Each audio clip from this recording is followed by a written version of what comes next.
Today is Thursday, October 18th, 2007. We have the distinct pleasure of interviewing for the Veterans History Project Dr. Elizabeth Allen.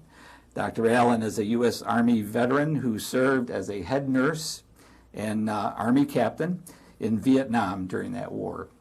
This interview is being conducted at the VA Ann Arbor Healthcare System in Ann Arbor, Michigan. My name is Vince Manta. I will be the interviewer for this session. Dr. Allen, thanks for coming in today. Hey, you're welcome. I thank you for asking me. Oh, you're welcome. Let's start from the very beginning, like I usually ask interviewees.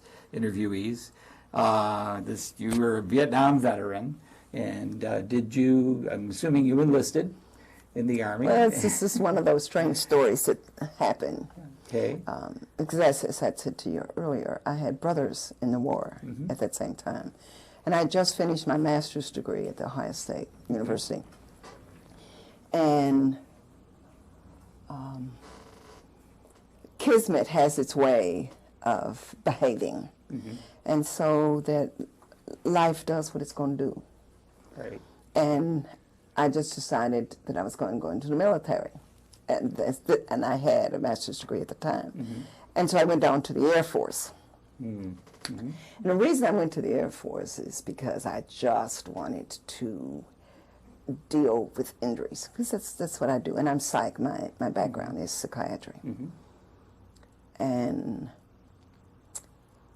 had an interview which I did not find very pleasant, not with the sergeants, but with the nurse.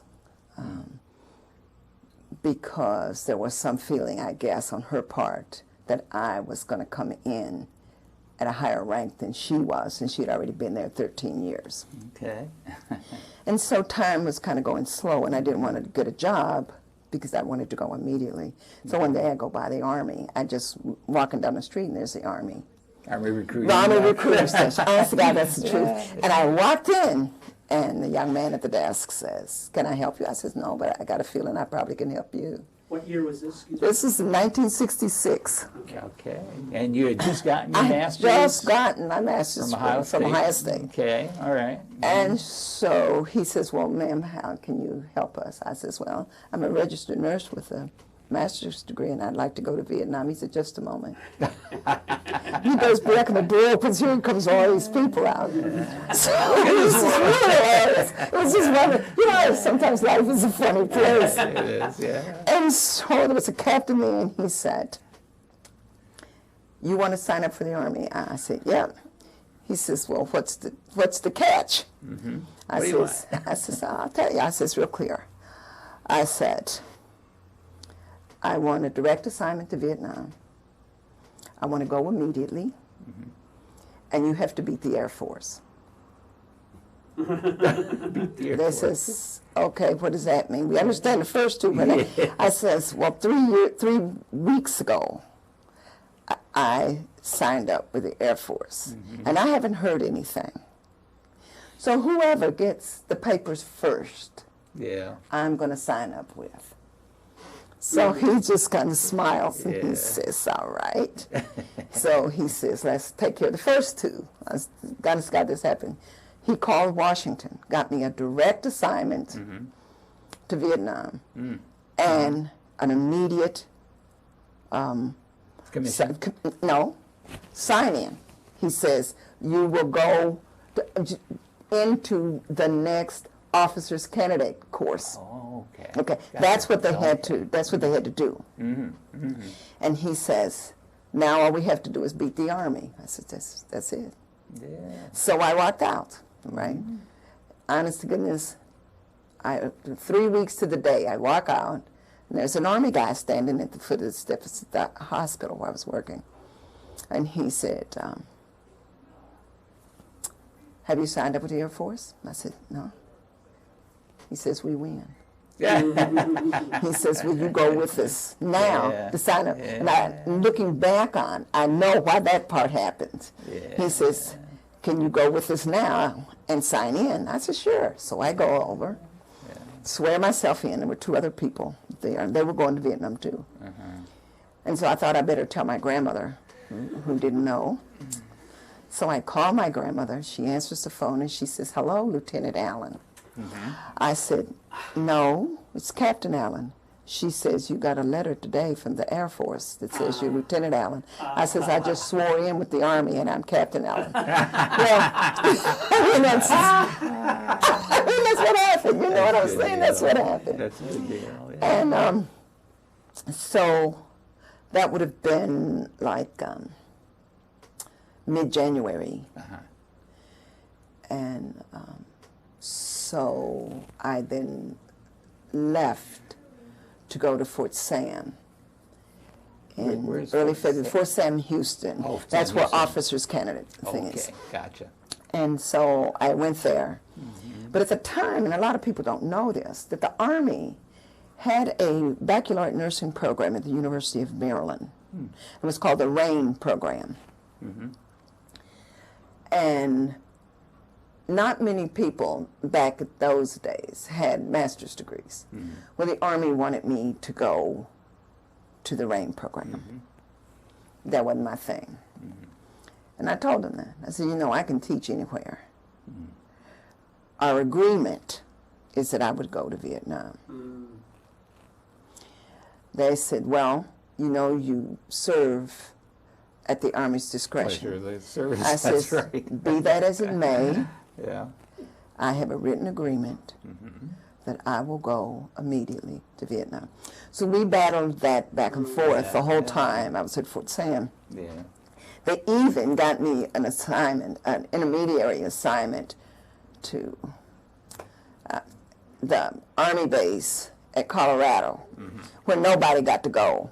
In 67, you just didn't get to go there because it was always full and the old timers wanted to go. They gave me one. And I took it back and I says, "I really am serious. Yeah. I am not going to stay CONUS." So I went. They shipped you out. They go. And when I got to Vietnam, it was we went into Tanzania, and on the plane were like 327 people on this. We flew Flying Tiger. Ah, okay. From the West Coast, I'm Yeah, assuming. we flew Flying Tiger. Yeah. Okay. And there were 11 women, and the rest of these were men. Well, you know, from girl that grew up in West Virginia, that was a lot of men in one space. I thought that the scenery was real nice. I mean, it really was. But, it, you know, and it was my first major plane flight. Right, yeah. Military was my first time I'd ever flown on a plane. And so we stopped at Guam, and we stopped at Hawaii. And our next stop was Tanzania. Incredible. Big difference, huh? Yes and no. Because remember, this is the 60s. Yeah. And a lot of folks forget I really am African American. And I was in the first group of African Americans at integrated public schools after the Brown decision. So when we say, was it a big difference? I don't know that I can say that. The scenery was different. Am I making sense? The scenery was different. Right. But there were striking things about it. I'd seen tanks, you know, armory tanks. Right. That's different from war tanks. Yeah. Yeah. World You War know, II if you were tank, right. denying Yeah. a combat-loaded tank is totally different from the one sitting out in front of the armory. Right. Right. An APC is totally different from the picture.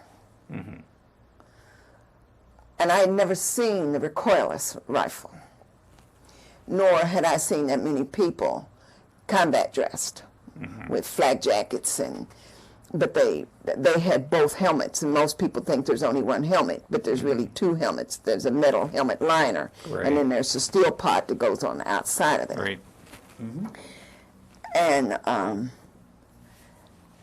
And And it was a day just like today. It was a foggy, rain drizzly kind of day. And when the plane stopped, I mean, you know, it's like everybody was stuck to the back of their chair. You know, this is something different. And this captain comes on, and sergeant behind him, and God, he was straight up Army. And he says, "Hello, welcome to Vietnam. You have now entered an active war zone." I mean, that just sent chills up you. And then he gave us this little set about what to do. But, you know, it was really interesting to me because my brother was a head communications technician on the USS Oklahoma when it was in the Bay of Tonkin.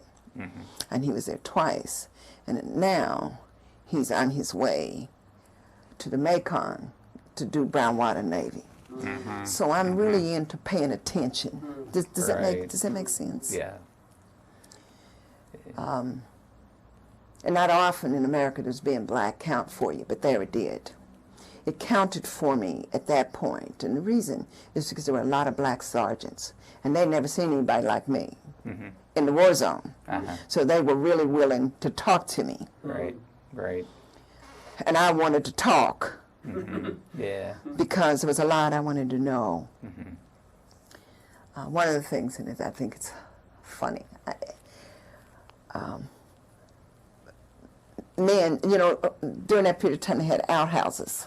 Right. You know, folks here in this country don't think the military deals with outhouses, but they really do. Latrines. But they had made them to fit Vietnamese women.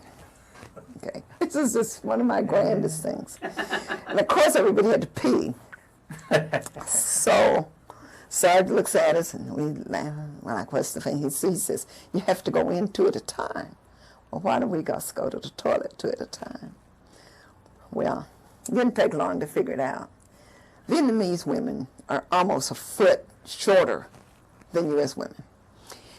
And they stoop very different from how U.S. women do. U.S. women will stoop and their legs are on the side. Yeah. Vietnamese women sling down between their legs so that their butt is moving towards the floor. Okay. Now see, I expected that kind of response. But it makes a difference in how they constructed the platform for the toilets. Right. So that the hole was in the middle. Oh my God. And short. Oh yeah. Well, we didn't fit them. That's why you needed two people. Gotcha. So that one leaned back and held the hand, and the other one put the foot against the thing to hold them up, because there was no way else that you could use it. Oh, gosh. We laughed about that for forever. It was absolutely the funniest thing, because Vietnamese women stepped up on the platform and swung down. U.S. women don't do that. Right. It's hilarious. This is the funniest thing ever happened. And see, people would never think about that. You're right. But it really did create a problem, since you always had to go to the toilet while we were trying to two at a time. You know, one to hold and one to flow. You know what I'm saying? Yeah. So you had to find a buddy. I mean, you had to get it, you know. So unless you want to sit way back there with your feet sticking straight out. And that don't work either. Yeah. But it was just comic relief from a very tough kind of entry to the country. But Sarge was walking with me because I didn't want to rest. I wanted to see. And you have to keep in mind that I'm psychiatric, so I see things sometimes different. Yeah. And out here was a field of soldiers. There had to have been 500 soldiers sitting there, leaning on their duffel bags, laying on the floor. The sun, Vietnam sun is hot. Like, no, not, I'm talking hot. Like 115, and there was no break on the base. And that sun was just beaming down on these kids sitting there. And so I stopped, because I always want to make sure that I see what I'm looking at. Does that make sense? Yeah. So finally I said to Sarge, I said, what's going on here? What's happening? And he looked at me and he said, they're waiting. So now I really went to, I said, and then it hit me. I said, are you telling me what I think you're telling me? And I just remember some of those scenes just burned into your memory. Mm-hmm. He said, yes. He said, they're replacements. And I says, are you telling me that they're waiting there for somebody else to die or get injured? And he said, that's exactly what's happening. Mm-hmm. And he said, when a group comes in, depending on how many were killed or injured, mm-hmm. they come here and they pick up replacements, mm-hmm. and they take them. That's a hard thing. Yeah. These kids are like 18, 19, are sitting out there. I says, how long did they sit? He said, they can sit 2 days. And I says, something's wrong with this. Mm-hmm. Yeah. And so that was real hard for me. And I still see those kids sitting there in that hot sun, mm-hmm. waiting for somebody else to die so that they can get their chance to die. And that's really the deal on this. Yeah. And so we managed out that time, and the next day, the nurses we had to get together, and we met with the chief nurse. Oh, she was sweet too. She had on combat fatigue. She had on greens. She didn't have on camis. Mm-hmm. And I was the ranking new officer coming in, so I got first choice on base. Mm-hmm. And she says, Captain Allen, we would like to send you to the 3rd Field. That's in Saigon. I said, do you wear white uniforms? She said, yeah. I said, I turn it down. She said, excuse me, how about the 17th? I said, is that another white uniform place? She said, yes. I said, ma'am, I really and truly did not come here to take care of officers. I don't have a problem with that, but that was not why I came. I have brothers who are military. Mm-hmm. So somebody being smart who knew more about the country than I did says, well, why don't we send it to Cu Chi? I never heard the word, of course. So Colonel just rears back, and I says, well, what's with Cu Chi? She says, Captain Allen, we just took it from under tent tops. And it's with the 25th Infantry, and it's our only hospital that sits on a base camp, and it sits on the tunnels of Cu Chi. Mm-hmm. I said, I'll take it. And she says, are you sure? I says, I didn't come to play. Mm-hmm. And they sent me out that afternoon. And then there was another young girl who came in with us. Her name was Frankie. And she was so scared. And she was a second lieutenant. And so she asked Colonel if she could go with me. And Colonel said, yeah, she could. So that she and I then, we were the first ones then out. And we went by combat loaded helicopter. Mm-hmm. Oh, yeah. This was something. And we're flying over the forest, and this was really woods. You know, this is real woods, because Cu Chi was in the vicinity that the soldiers called the Iron Triangle. It was a rubber plantation, mm-hmm. The Black Virgin Mountain. It was near Tay Ninh City, which is on the border of Cambodia. Mm-hmm. We talk a real war thing. And the door gunner, the young black kid, and he just wanted to talk, and I wanted to talk too. And he said, Captain, you see all those woods? I said, I sure do. He said, I'm going to tell you something. He said, we got this shit here called orange. Mm-hmm. And they put that shit on there, and tomorrow there won't be no leaves. I never ever figured out how that would play into my later life. Yeah. Because history will bear out. Cu Chi took more spray, Cu Chi province of Agent Orange, than any province in Vietnam. So, Cu Chi was something. I get there on Friday. Chief nurse says we'll be oriented to the bunkers and stuff on Monday. Well, we got mortared on Saturday. What was that like? Tell us about that. Well, Was that your first experience with incoming? Yeah. yeah, it was my first day. Okay. Okay, this is my second day. Yeah, it was my first experience. Well, the hooches, that's what they're called, hooches, were laid out in a strange kind of way. And there were these things, sandbags. But I don't know I know it's a sandbag, but I don't know that's a bunker. And they're all fastened to the hooch. And there was a hooch for women. And there was a buildup happening in Cu Chi province. This was like April of '66. Okay. And so the war was really starting to do its thing. Yeah.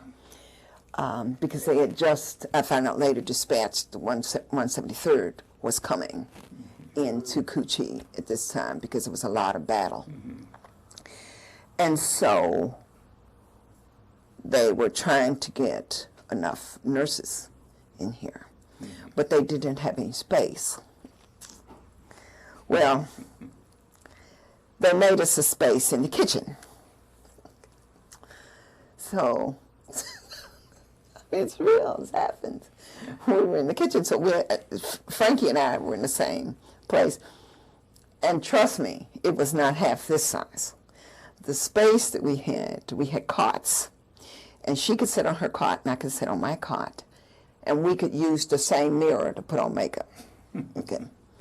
We could not be in the same room while we were dressing because there was not enough space. But in addition, we were next to, I always called it the water room. That's where the shower was and where you washed out your uniforms. So there was lots of bugs. Lots of bugs. So on this night, since I don't know anything about the bunkers, and the bunkers, you had to come all the way through, so we were at the back of this place. So when the motor started,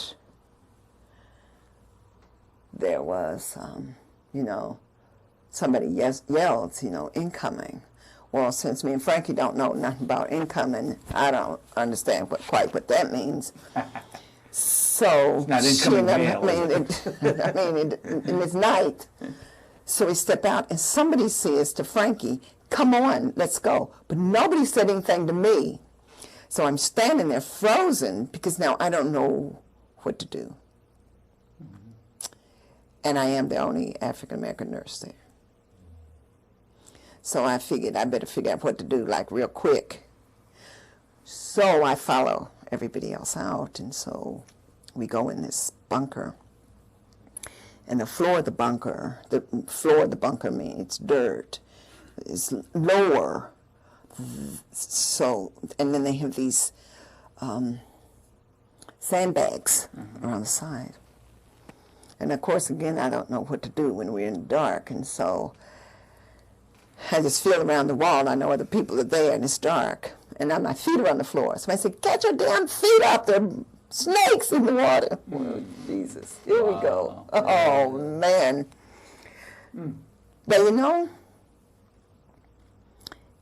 everything offers a learning experience. Everything offers a learning experience. One, I very quickly understood the sound of an incoming.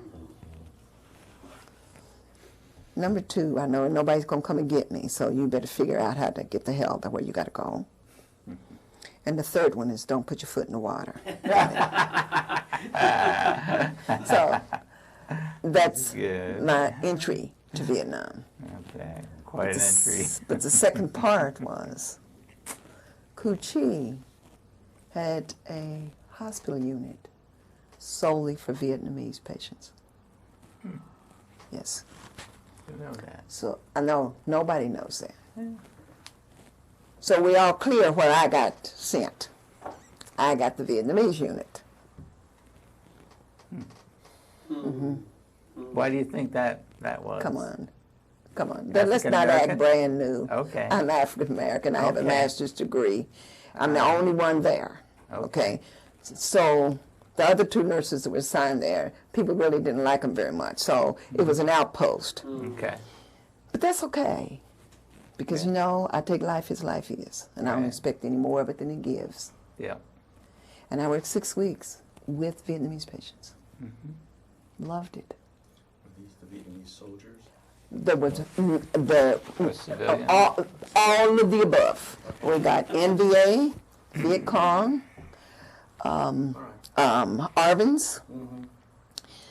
We got a lot of children that were injured in mines Yeah.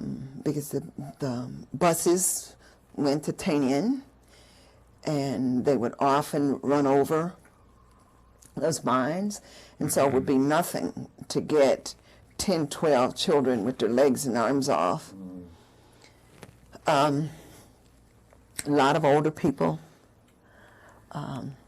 pregnancy, you got newborn babies. I had one baby with the plague. We got one ARVN, and I'd never seen anything like it before. So he came, he had straw in his abdomen. He'd had an abdominal injury, and there was straw in his belly.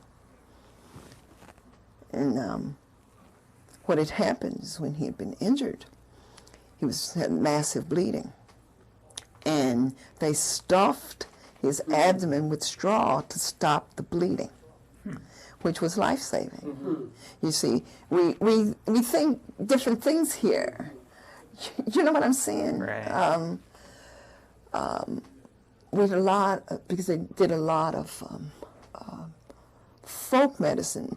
And so you'd see the women and they would have these pricks, absolutely fine pricks that go down their forehead, down their face. It was a form of acupuncture. The real blistery red spots were massive headaches, and they would pinch those, and the forehead. There were just so many things to learn and to know that for me, it gave the experience a much broader sense. And I began to, and I know I've heard nurses say that they would choke a Vietnamese soldier, or that they'd come in for, that wasn't my thing. You treated everybody the same. That's what the Geneva Convention deals with. Yeah. It's not for me to decide about the rightness or the wrongness of the war. I didn't go there to do that. That decision was above my category. Above your pay grade. Definitely above my pay grade. Yeah, right. My decision Yeah. was, what was the best possible care that I could give? And so I didn't have negative or positive feelings about any soldier or any person who came. And I always had to remember in my mind, we were on their land. They weren't here.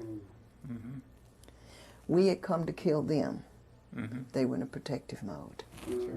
And we forget that. And we've Right. certainly forgotten it like now. I mean, Yeah. this is what we're in their place. Right. And I can think whatever I want to think. But the rules are they're treated in the best possible way we can treat. I never called any Vietnamese a gook, because I had no reason to hate them. Yeah. And Let me ask you a question, just because I've heard this before from other nurses. Were you told to give any priority, like in triage, to No. to you know what? to the American or the RVN? I have to versus- tell you, as you probably can tell, I'm not a person that you give those kinds of directions to.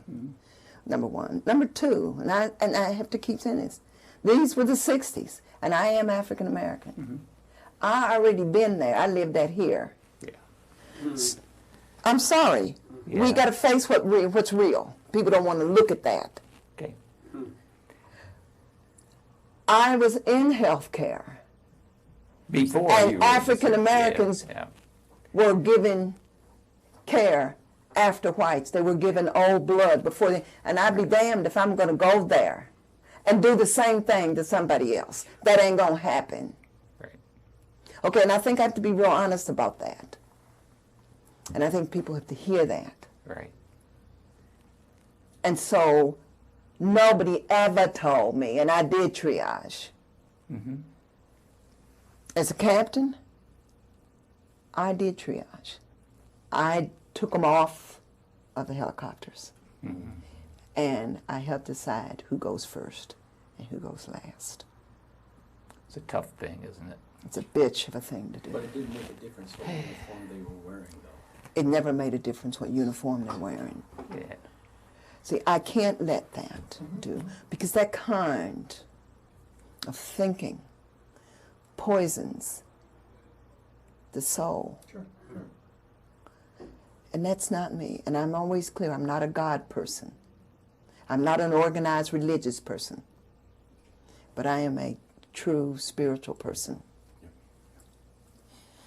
You do what's right because it's right. Does that make sense? It does. Oh, yes. Because it's right. Definite sense. And I did what was right. And I stick to that. I never treated them different. And the Vietnamese knew that. They said when I would come on and say, Darwin number one. And I'm just, Darwin was number one. Because I touched them just as I would touch anybody. I tried to understand their food patterns, their religious patterns, because that's intrinsic to them. And I do that in my practice now. It's not what I believe, it's what you believe. And how can I make that work? And so the 6 weeks working with the Vietnamese people was absolutely one of the greatest experiences in my lifetime.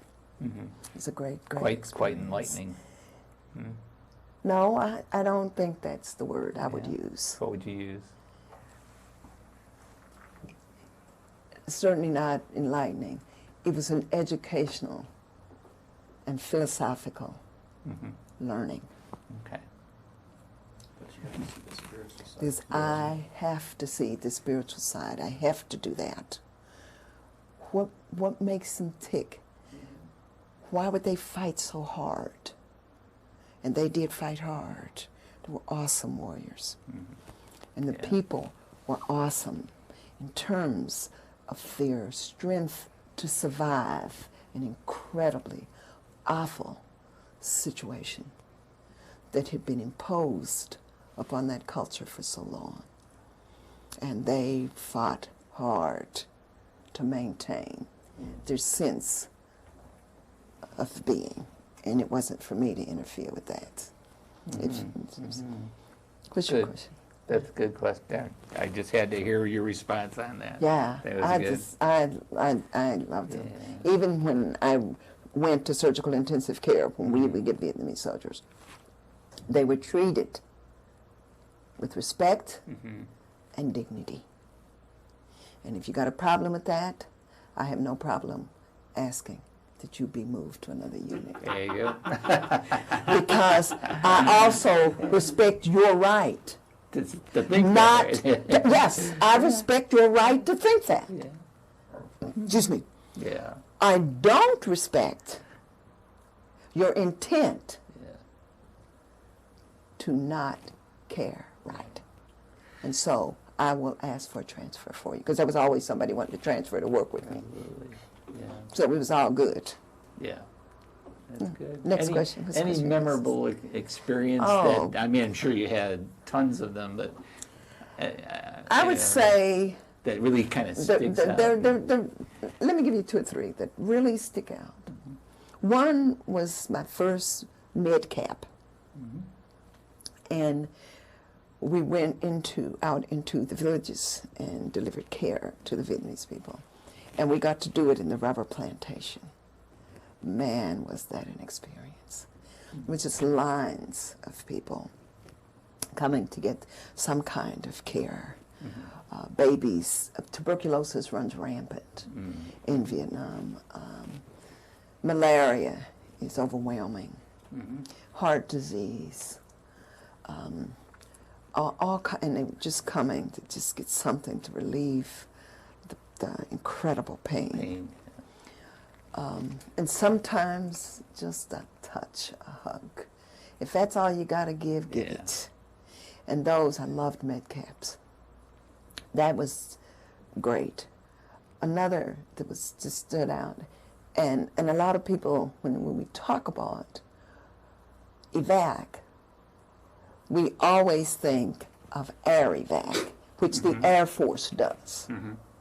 There is a whole nother level of evac, which the Army does, and it's called medevac. Dust off is medevac. But nurses in Vietnam, Army nurses in Vietnam, flew medevac. So that if a soldier was picked up, when I say soldier, that's an inclusive term for me. That could be Air Force, it could be Marines, but they was all soldiers. Right. As far as I'm concerned, soldiers is an inclusive, it's an honorable word. Right. And if the wound was so great, sometimes dust off would pick them up at the point of injury. And because of our location on the base camp, they would pick up a nurse and we would fly them to Saigon, where they had better possibilities of keeping these kids alive. And I found out during the day that I was going to fly medevac. Of course, I don't know what that means. And because I was a ranking officer, I got pulled up to the top of the line. And as I said, well, what do I do? We never heard about it. I never even heard about it. And they said, well, the call comes in, and the MSC officer on duty, the duty officer, will call you and tell you that you are to meet the chopper, the dust off. And I said, where do you meet it? Well, out at the dust off beds. Well, what do I do when I get on there? And the comment back was, you have a master's degree, you'll figure it out. Of course, with my luck, I got one, like 1 o'clock in the morning. And so I got to get combat prepared, and I go out, and I'm standing on this helipad by myself in the dark. And finally I hear, whoof, whoof, whoof. But it too is dark. So you can't see it, it's dark. And just as it gets over the pad, the bottom light comes on, and it sits down. The door opens, the door gunner says, let's go. And so I jumps on here. Good God. It's a kid laying on the floor with a chest injury. And I said, can I have a light? He said, we don't fly with lights because we'll be blown out. Jesus. We fly In the dark. just down to Saigon, to the third field, with this kid dying on the floor, and we were in the dark. But I kept him alive. That's critical. I had to do mouth-to-mouth resuscitation with him to get him to breathe. But life is a learning experience. Mm-hmm. But the most memorable, is when he goes back up to take me back. He says, Captain, the pilot says, Captain, we have to tell you we're under war conditions. And if we have to go pick up another troop, we will have to drop you off. I said, like where? Wherever we get the call. I said, so that means that you can drop me off in the jungle? Mm-hmm. He says, that's true. We hope it doesn't happen. And I said, hell, not as much as I hope it don't happen. Right. And we can see all the ground fire is just going off all around you. Mm-hmm. And that was a really harrowing experience, huh? God, was it? Was it? Yeah. But hey, it is what it is. And then Tet, the night of Tet. Tell me about that one. Well,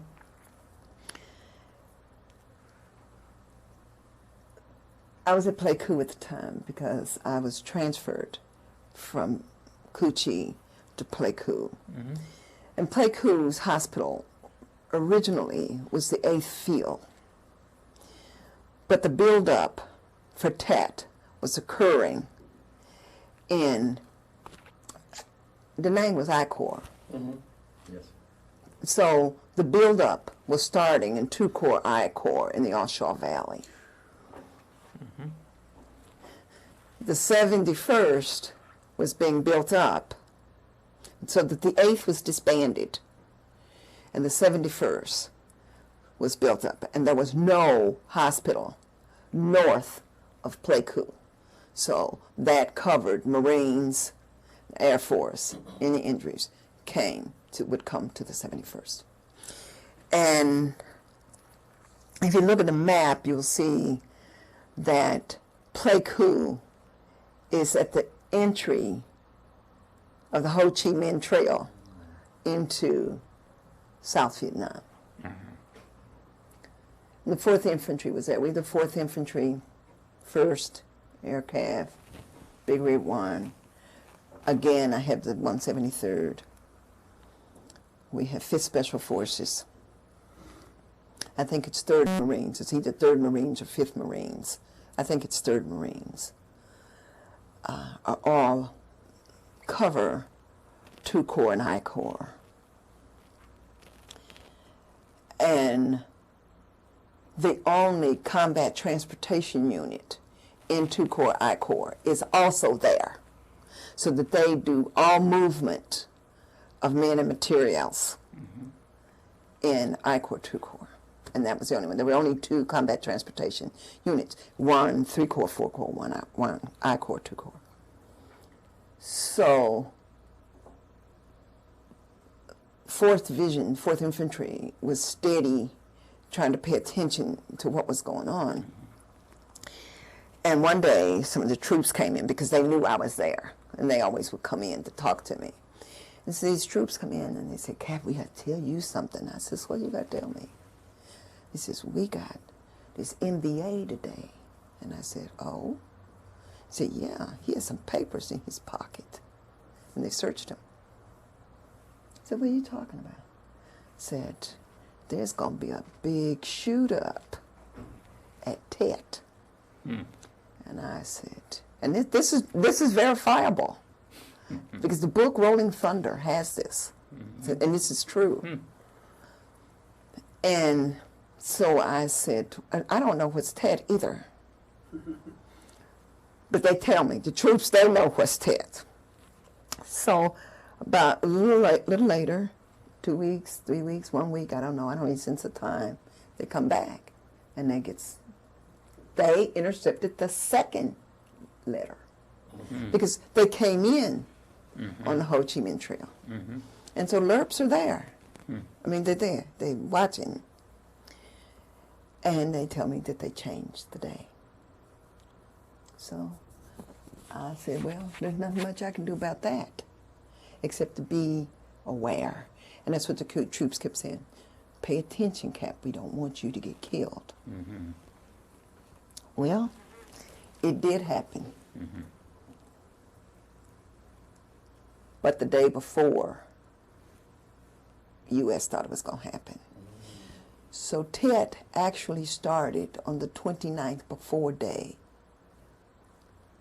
rather than the 29th after day. And we were unprepared. The hospital took the first round. When the first rocket came in, and since, because Pleiku at that time had never actually been hit by a barrage such as Cu Chi had been. You might remember Cu Chi was the only hospital in Vietnam that was overrun by the Viet Cong. And so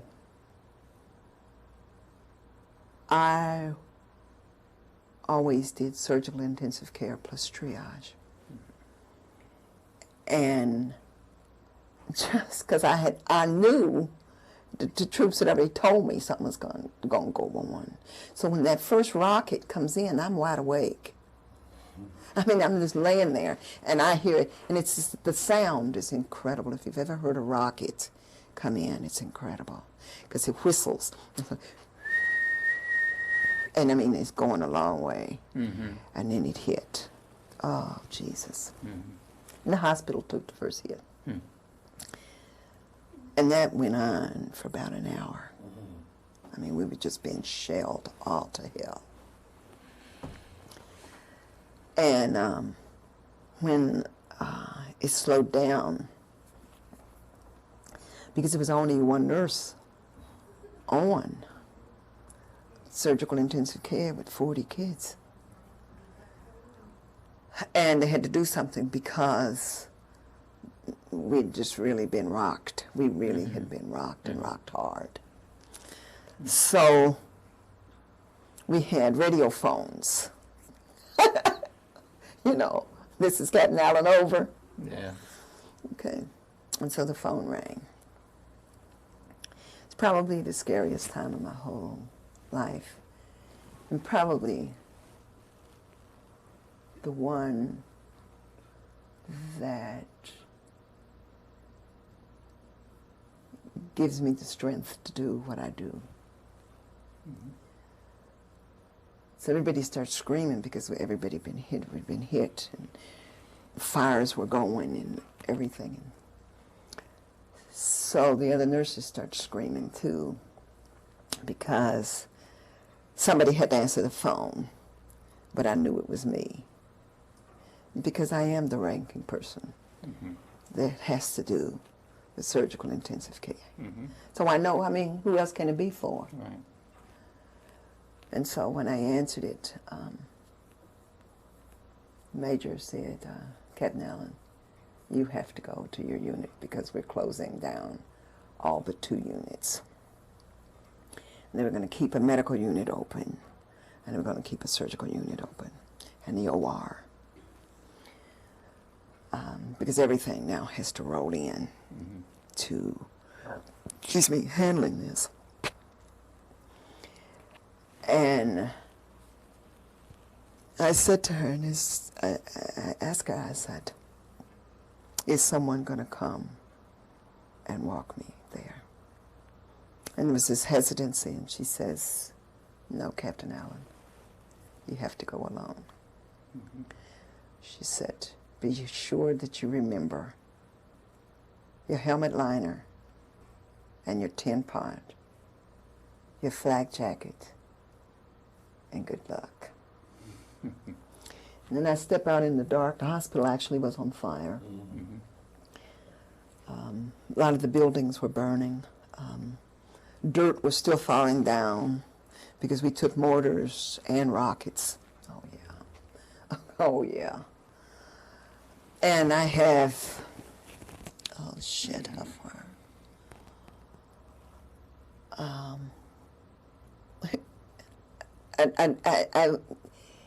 If I were to estimate, it probably would be about half a city block That you had to walk. that I had to walk In the dark. in the dark, Yeah. You still had in it full coming? combat. Huh? You still had it incoming? And when I opened the door, I see this little nurse, and she was like 22. And all these guys have fallen out because we'd been being shelled all the time, and they were on a floor, a cement floor. And she's, bless her, she had her hands over her head, and she was running. And I hear this voice say, "It's okay, Cap just came in." And you know, those words were so strong because I knew they were depending on me to get there. And a lot of bleeding, because some of these kids had big wounds. We're not talking about kind of little tiny wounds. We're talking about they could well having 3 chest tubes, abdominal tubes, and casts. So when those rounds came in, they fell off the beds in an attempt to protect themselves. And so I got to figure out what to do, like, real quick. And so, since I've never seen anything like this before, I think, well, you know, one of the things that we can do is we can take these mattresses off and put them on top of them. At least they're going to be protected from mortar explosion, from shrapnel. Because people still think that shrapnel kills from the top down, but it doesn't. It's from the bottom up. Because when it explodes, the shrapnel comes out, and it goes up as it comes out. Right. Well, then we hear what I think is incoming. So now we got to get them back covered. And then I think, well, we're really not going to be hit another time. I just can't believe we're going to be hit another time. When we put them back on the bed, well, here comes the mortars again. And all of a sudden, it dawned on a couple of people, this wasn't mortar. Saigon had been notified that Pleiku had been wiped out. So they send in the high-impact cameras to take pictures. The sound of those bulbs sound like mortar. And they're taking the pictures as they come in. Okay. So what we thought was mortar were actually U.S. surveillance planes taking pictures. And we had a lot of kids get real hurt. Yeah. Because nobody Told you about it, huh? Yeah. Nobody recognized in Saigon the sound of mortars walking in and the sound of surveillance cameras. Yeah. So they didn't know to tell us because they didn't know it. They made for a real not good night. I bet. And then they're bringing in the injuries on top of this. And so somebody covers, and I have to do triage. So and then in the morning, I have to stay. And we have to evac. And this went on for 2 months. And I have to tell you, I get real upset when I read papers out of the VA that say women don't have true PTSD. That really pisses me off. Yeah. Or when people say to me, you're not a real warrior because you were in the back. In the back of what? Yeah. Yeah, you were right up there. And when I come here, and very few people have seen a combat nurse, I don't understand that because we have a lot of them in this area.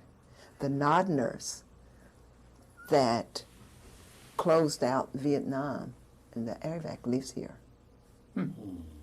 She lives here. So we have quite a few combat nurses in this area, but they don't come here. We need to do something about that. Yeah.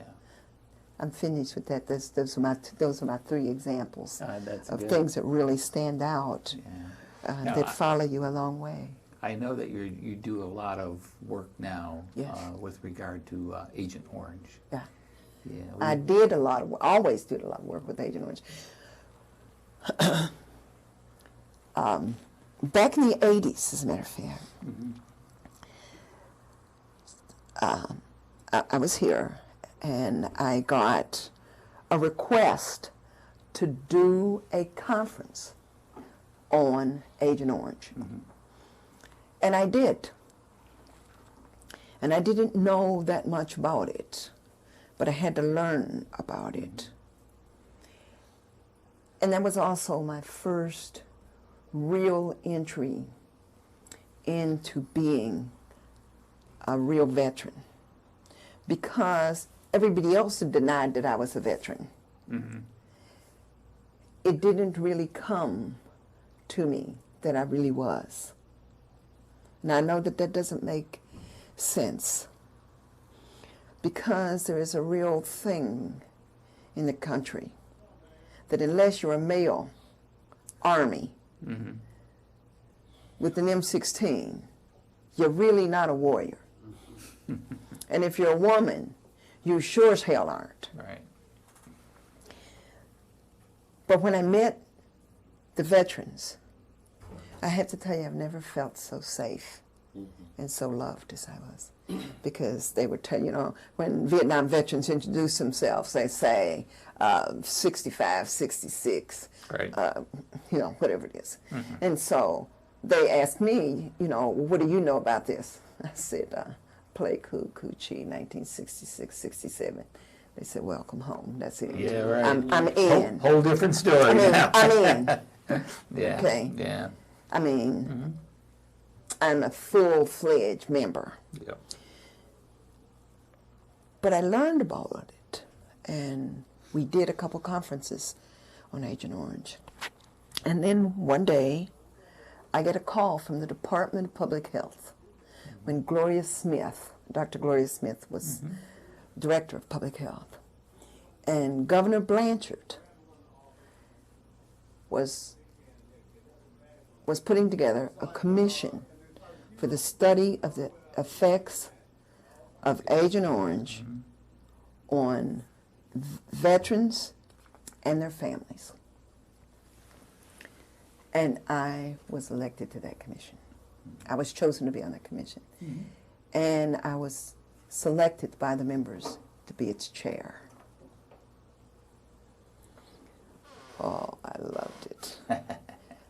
And George Claxton, which a lot of people have some problems with George. George is probably the most knowledgeable person in the world on research out on Agent Orange and its impact on people. And Jack Devine, that used to be over the Veterans Trust Fund. They were both on the commission at the same time I was. And I'm a fast study, and they were really up on it. George kept me up to date. Because again, you know, those things work for you. And nobody ever suspected that the Dr. Allen they were looking for was a black female. Surprise. It's sort of like it worked. And so I've done Agent Orange a lot. Then I was chosen by Charlie Rangel to be a member of the Veterans Brain Trust. And so I did, and still do, a lot of work with the Congressional Black Caucus on veterans and care. The university it's a cool place because you do know about the settlement, the Supreme Court settlement on the Agent Orange settlement in the 7th. Well, they were storing it in 18-wheelers. There was that much data. And it didn't have a home. And so I went to the university here to a vice president for research and asked her if the university would house all of the materials used by the Supreme Court in making that settlement. Right on the spot, she says, yes, we'll put it in the Bentley. Well, when that got out, trust me, they found a home for it. It just didn't come here. Yeah. Right. Because they knew that all of that data would then be available for research. It would no longer be classified data, Right. because we would have it, and it would be in the Bentley. And that was a real thing during those periods of time.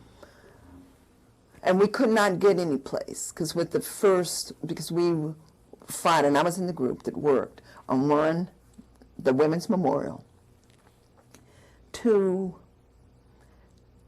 changes in veterans' regulations about care, and the whole treatment aspect of people exposed to dioxin. And so it made for some real hard times. Like, I used to be followed all the time. My computer would be crashed. It would be crashed at work. Oh, yeah. My phones were tapped. I went to the dioxin conference, and this guy was sitting there, and I thought, that's a funny looking place for somebody to be sitting. So at about day 2, I'm listening to a conversation about another dioxin spill, and I'm standing there because we're waiting for the ranch hand group to come. And so I'm working real hard that nobody know who I am, and that at least they don't know what's my purpose. And we were working with the New Jersey Commission, which is a very, very powerful commission, was the New Jersey Commission. And so finally this guy is this close to me. So I thought, well, let's play. So I turned around and I said to him, you know, I've noticed you since I've been here, and you tend to always be where I am. So let me introduce myself. I'm Liz Allen.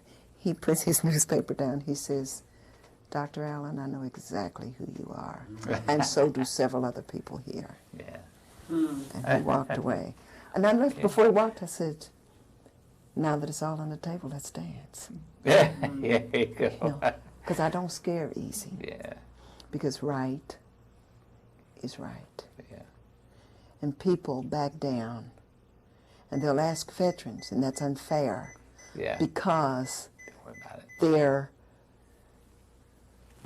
ability or inability sometimes to get compensation or to get care depends on what they say. Right. And they know that. Yeah. You referenced the word ranch hands. Yes. Remember the ranch hand?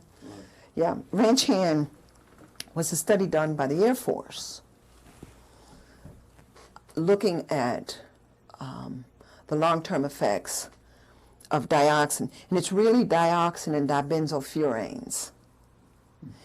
And there was always this business about dioxins and dibenzofuranes are all over. They're everywhere. And there are approximately 112, 114 different dioxins and dibenzofuranes.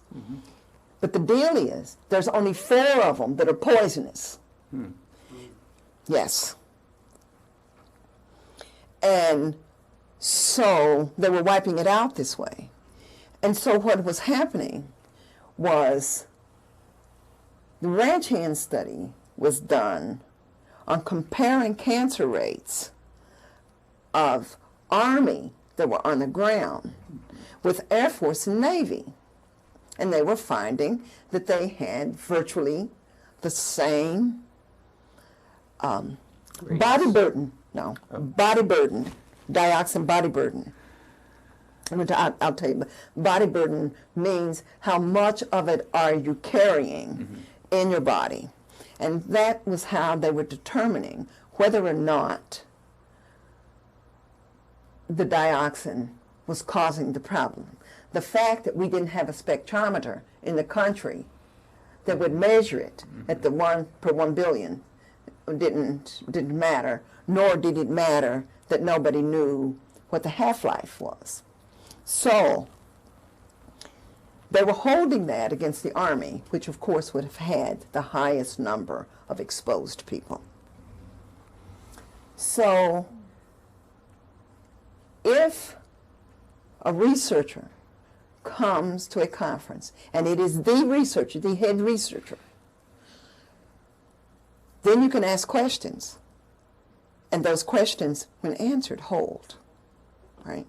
So we were waiting for the colonel to come, because now we were going to ask him, me and the guy and the chairperson from New Jersey. Well, since they already knew who I was, right, we figured something's going to happen, and damned if they didn't do a bait and switch. We get in there, and they had a student researcher present the research, which meant that we couldn't pin them. But he makes a statement. He says he could not understand what veterans were talking about, because in the water they had found these fish. Now, that tells you how much people know. And these fish were really big, and they were nice. Well, if it didn't drop. And I says, I really appreciate you saying that. He says, why? I says, because that's how dioxin works, and you have just verified it for us.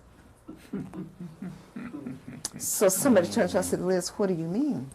I said, dioxin works by increasing, because it's an herbicide, and it works by increasing the growth of the leaves so that the roots no longer support the leaves and they die. So it's not a contact poison like mustard. Right. Okay? Right. And so an increase in size, an increase in really abnormalities in fish, so that you'd see them with two heads or strange kinds of things, it's really a sign of dioxin poison. So now here we are. And then the final foot drops on the dioxin and the ranch hand study. And we were in a commission meeting. And the sailors came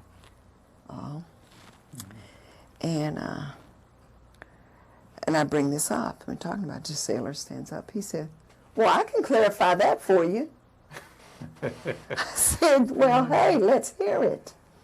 He said, and that most of the big planes that came out of Thailand that carried the dioxin, and dioxin's a heavy, it's a hydrocarbon waste. And so they would carry it into country. And when they sprayed where they were supposed to spray, they didn't have much gas, fuel, which is lighter than dioxin. And they still had dioxin. So they had to drop the dioxin. And guess where they dropped it? Since nobody knew its poisonous effects. They would drop it on the decks of carriers. Oh. Yeah. Not good. Yeah. And so carriers would get it, subs would get it. And so these troops were slipping and sliding around in it. Yes, they did have as high or higher body burden than the Army, because they got it dropped directly on them. And so it was this kind of thing that always made me fairly unpopular. But it wasn't until Clinton came into the presidency. Yes. His whole stand on it was, if they were in Vietnam during that time, they don't have to prove body burden. It happened. And he signed it off. And then veterans started getting service. It was Clinton. And the other thing that he signed off on, in the Veterans Bill, the original Veterans Bill, is care of the veteran and their families. The VA has never taken care of families. One of the big problems with children of veterans is a genetic disorder, because dioxin also Carries through in the genes. it's a gene changer, is spina bifida, which is the inability of the spine to close because the body comes together in pieces. Like my son had an omphalocele, and he did not have a central muscle in his abdomen. And you'll see a lot of cleft lips and cleft palates, a lot of heart closure issues. Those are all closure problems. But he signed off that the VA would also provide care for children with spina bifida who were children of veterans. And so I think that work on dioxin, there's also a peculiar kind of attention deficit disorder that we see in children of veterans because these kids are extremely bright, but they're explosive. And they're bright early, which is the same as the leaves growing. Right. And so what happens is they take on more information than their immature conduits will allow them to process. And so they're explosive. These children are very explosive. They're very bright. And then what happens is they get put in learning disabled classes, which they're not learning disabled. They are just unable to process the information because it's going so rapidly and their regular growing systems cannot Accommodate it, Well, you are a very modest person, but I know that through the Ann Arbor News, after reading about you, that you're a co-recipient of the NAACP's annual Jesse Brown Distinguished Leadership Award. And that's for your work that you just explained about to ensure that veterans receive adequate health insurance and their families. health care. Yeah, like health care. Guess it was wrong in the paper. Well, But that's anyway. okay. That happens. It's Yeah, okay. that's great. Now you noticed that you went into the reserves after active duty. 20 years? Did you? 16. 16. Did you retire? No. Oh, you didn't. Okay. Were you active in reserve? Did you drill? And Yes, I was active in reserves. I was active in reserves. okay. But the Army's a funny thing. We won't talk about that here. Okay. That's great. Well, I appreciate you coming in. Is there anybody have any more questions? Please ask me anything. The reason for Dr. Allen? Ranch hands is that at Da Nang, the C-123s had the range, the pipe that went across the back. Right. And many times we'd get calls because they were in trouble. But yeah, that's why I asked about the ranch hands, because we knew that they were the planes that a lot of the Air Force side that sprayed. Yes. My brother-in-law, as a matter of fact, died with Agent Orange. One of the ones is prostate cancer. Yeah. And he unloaded the barrels at Cameron Bay. Now, he died last year, and my brother died with Agent Orange, prostate cancer, the year before. And it always puts me in a bad place, because I remember the place had more dioxin than any of them. Is there And what is that? Yeah. What does that mean for me? And so it's really a scary. And I have had cancer, and I've had a lot of tumor kinds of growths, and I deal with that. Because it is what it is, because we can always explain it away. Because African American women are known to have fibroids. So it can't possibly be Agent Orange. It's got to be. But I had a primary cancer in the appendix in 1970. Yeah. Yeah. And the physician said they'd never seen one in the appendix. How old were your brothers when they passed away? My brother Robert, I'm 60. He was 65. Robert was 65. Paul, my brother-in-law, was 73. That's not old in today's standards. That's not old. Yeah. Your testimony about Cucci and Pleiku really reinforces the experience of seeing the Women's Memorial. Such an awesome expression of what You know, women and you know what today. I want to say to that? I like the memorial, but I sure as hell would like to see some health care for women.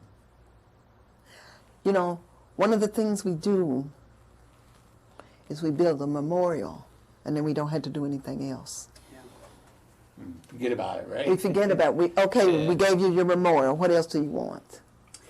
I was aware that here at the VA, about 10 years ago, there was an effort to do something specifically with women's veterans health care. They Do did. you What we know- did is we got Kotex on the thing, and we, well, it's the truth, and we appointed a women's veterans coordinator. Yeah, who also had a full-time job on her unit. Judy Burgoyne. I know Judy well. Yeah. Yes. Trust me, I know. Yeah, yeah. And there are not many. So there really wasn't health care. It was Band-Aid at the most. I tell you what you do. If you go and look in the records and see how many Vietnam women have been here for care, then you'll answer your own question. And let me give you another thing. Do any of y'all remember when the Reagan administration stopped everybody who were veterans coming to the VA, right? And we went into category 1, 2, 3, and 4. Okay? Well, let me tell you. Category 4.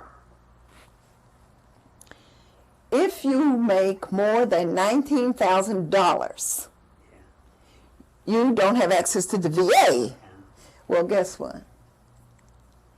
8,000 of the 10,000 women in Vietnam were nurses. None of them made less than $19,000. They weren't ineligible to come to the VA. And since, according to research, women don't have PTSD, they couldn't get verified for PTSD either. So, I'm sorry, I'm just telling you what I know to be the absolute truth. Today, if a nurse were to come in from Vietnam and have all the symptoms of PTSD, hyper-awareness, hypervigilance, and all You that, really want me to answer that question? yeah, Nurses, women from Vietnam, can be compensated, can be cared for initially if they have been victims of sexual assault. Okay? I have a letter. Me, Liz Allen, from the women's VA counselor that says to me, first she says to me, oh yes, I know about all you women officers. As soon as you retire, you lose your mind. That was the first thing. And then in the letter she says, if you are having difficulties related to sexual trauma, I'm sure we can get services for you.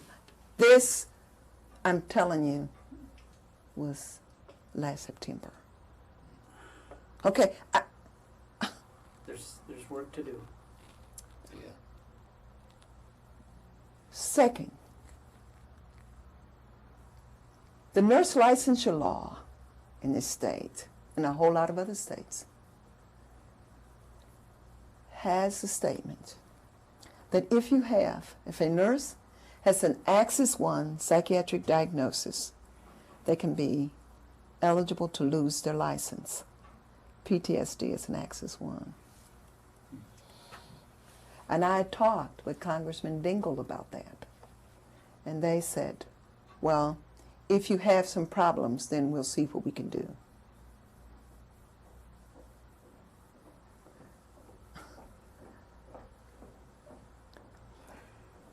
When we did the first conference on dioxin, I called here and I talked to the chief nurse. And I asked if there were some women who could work. And she says, oh, I'm sure we have a lot of women who come. And I said, are you sure about that? She says, I'm absolutely sure. I said, oh, really? She calls me a week later, and she says, Dr. Allen, I really want to apologize. I said, for what? She says, we've never had a woman from Vietnam come here for treatment. I tell you what I know. This is not hearsay. I'm telling you, when the first Women's Veterans Health Benefit paper came out, the only thing that the VA would treat women veterans for were problems with reproduction. We had a conference, a women's conference, in Boston. And who would be one of the speakers? But John Kerry. And so he was talking. I love him because he made a lot of changes for women veterans. And so we were talking, and he was just talking. And I just sat there a few minutes, and I said to him, I said, sir, can I ask you a question? He says, sure, you can ask me a question. I said, is it the belief of the United States Congress that women veterans are only made up of breasts and uteruses? Well, God, he was froze to the spot. His question to me was, what state do you live in? And I says, oh, I'm from Michigan. He says, I sure am glad that you're from there, because I would hate to have to run against you. He says, but anyway, why did you ask that question? I says, because the VA pamphlet for care of women covers only reproductive health. I said, it's sort of like we can't have cancer, we can't have post-traumatic stress, we can't have anything else. The only thing we can have is problems with reproduction. So given it right now... They rewrote it. Okay. It's been rewritten, but it's still, we still are pretty much left out of the loop. My question would be then, women coming back from Iraq and Afghanistan. You know, one of the things that I'm really working on, writing a book about this whole business, but also I've been working with the psych sections here. And that is so that when they come back, we can have a different thing. And I do know that there's been a couple of Iraq returnees that have been on the unit. And I've talked to people there, and they said that they do have a difficulty getting care. Because they're, and it's not purposeful, so please don't hear that. One is they don't come. Second is they don't feel welcome. And I don't feel welcome at the VA. I don't feel welcome at the VA. The two people that I work here with welcome me. But in terms of being welcome at the VA, I'm not welcome at the VA. And I think then it's a part of the U.S. mystique. And that mystique is only men can be veterans. You see, it wasn't until Vietnam that women in the military could join service organizations like the VFW and those. Women came into those at the same status as wives of men, veterans. You couldn't even get your own spot, for God's sakes. And so this whole thing with women is a very, very tenuous situation, and people are not prepared to pay attention to that and to take care of them in the way that they deserve and to respect them in the way they deserve. And that is different from a memorial that we had to fight for and that we had to collect all the money to get. You know what I'm saying? Yeah. We had to get the money after the fight to get the memorial,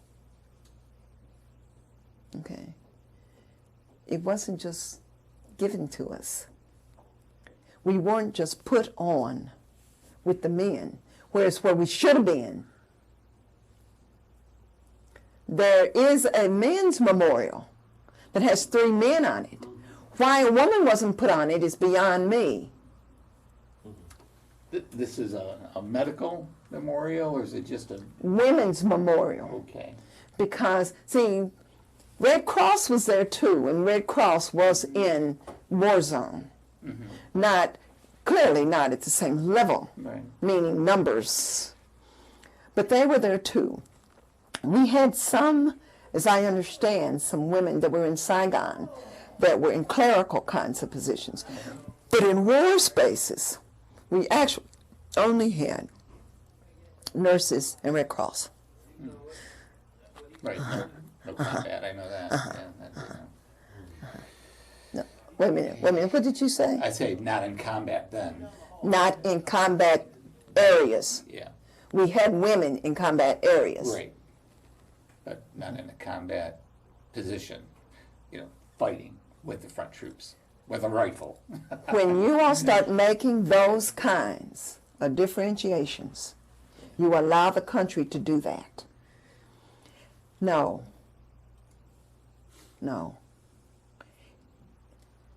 Men that did not go to Vietnam at all get better treatment than women who were there, because they say, well, they might have gone, and so they were so traumatized by having to go.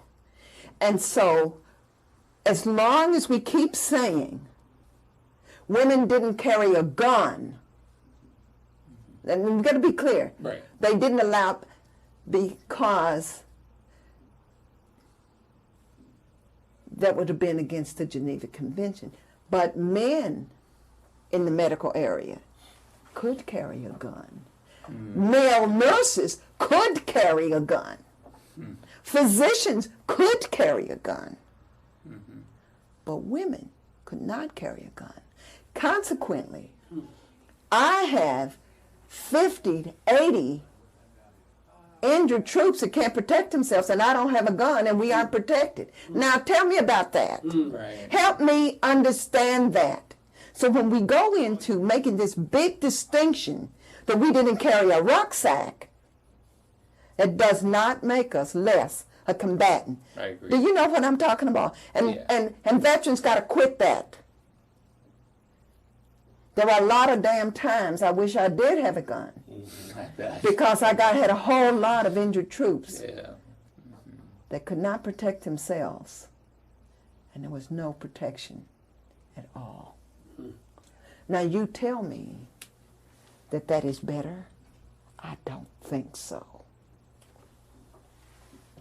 And so we got to quit this differentiation, that if a male that is here and never goes into the theater of operation is considered a soldier, why in the hell is a woman who is in the theater of operation considered not in combat? We really need to pay attention to that.